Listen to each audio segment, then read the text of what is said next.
So here we go, making a modern style beer glass.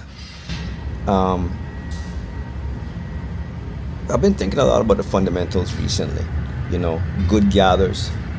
Um, lots of turning, nice even turning while you're in the glass. Remember, you're not gathering glass; you're gathering heat. That's pretty critical. If you can't get glass, you can't make anything. So gathering is critical. And then the next part of the fundamentals to me is control, being able to control the glass.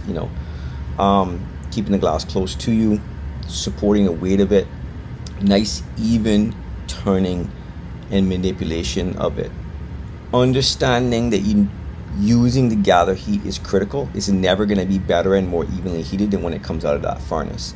So work quickly, get the shape you want, blow your bubble in there. And that manipulation of back and forth, you see a lot of that back and forth, back and forth, back and forth. Pretty critical. The other thing is, it is getting a good jack line. So watch how that happens. And you know what? Some of this is kind of cool, so I'm just going to shut up and let's just watch some glass blowing for a second.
So yeah, that was kind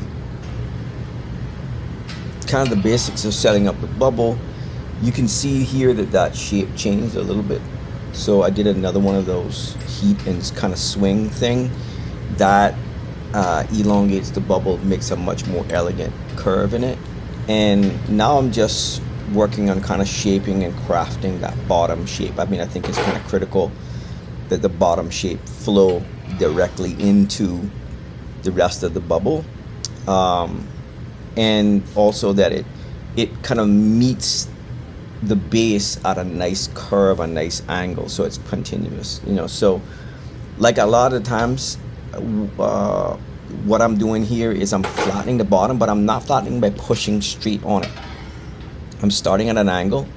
You'll see here in a second, I start with my jacks at an angle, and I slowly fold the bottom in. And what that does is it takes that hemisphere of glass and compresses it. You know, there's a surface area there, and has to go somewhere. It goes from being semicircular to flat.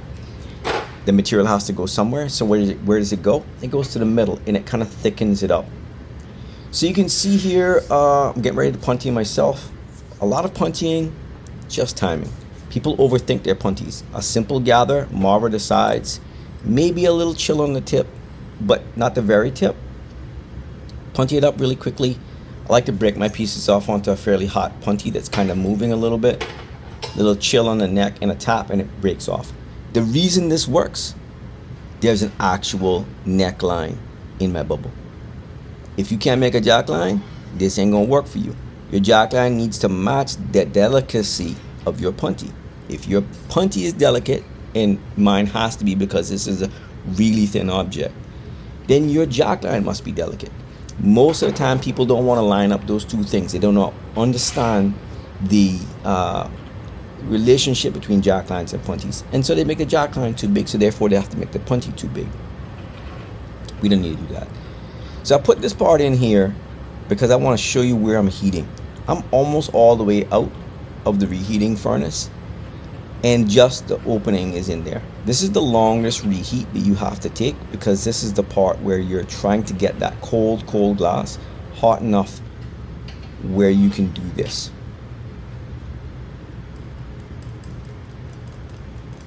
So this move here is called trimming. I mean, I'm tweezering it, but people will say I'm going to tweezer and trim.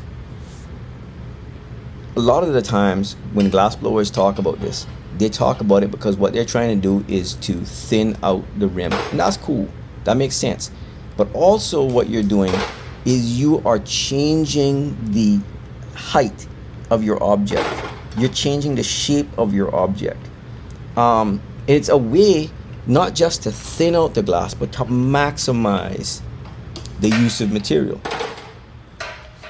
And that's what I'm doing here. You'll see as I start using the soffietta, which is the bent cone tipped thing, that I will be changing the shape of the bubble and getting it closer and closer to that final shape. So right now it's very tapered. I'm going to blow, it's going to inflate, it's going to change the shape. So yes, the soffietta, or the puffer as Americans call it, is used for thinning out the glass. But the main use of it really is to reshape that bubble so that you get closer to your final thing. You see how that blew up at the top right near the rim? That's because I heated only that part. Now here we go. And when you're opening, think about changing the shape of that object. I just made it taller by using my jacks and pulling out and away from me. That changed the shape yet again. And then here we go. Really aggressive. When you're heating something thin like this is probably, I don't know, 330 seconds, a little bit thicker than a 16th. You have to be quick in your reheats. If you heat it for too long, the glass is going to bead up and melt. Because it wants to be a 1/4 inch thick, it just does. Final shaping, making sure that everything is nice and straight. And I usually, if I've done the right thing, I can go right from here to breaking it off. If it didn't break off right there, I would take another flash. You can see there's a kind of a pointy shape on that punty. If you take a good look at the punty mark, it's clean. Yeah, and you can see this nice thin rim. Also, I would like to point out, I am picking up this very thin object with a pair of unheated Kevlar tongs. Further proof that you do not need to preheat your mitts. You do not need to preheat your gloves. You do not need to preheat your tongs. All you're doing is burning them up. I have never cracked anything in my life, in almost 30 years of glass blowing, with cold gloves. And 24 hours later, here we go. Optic tumbler, and another project that I hope to make a video on in the background there. And here is our little 12-ounce modern style beer glass. Like and subscribe. Hope you enjoyed. Cheers.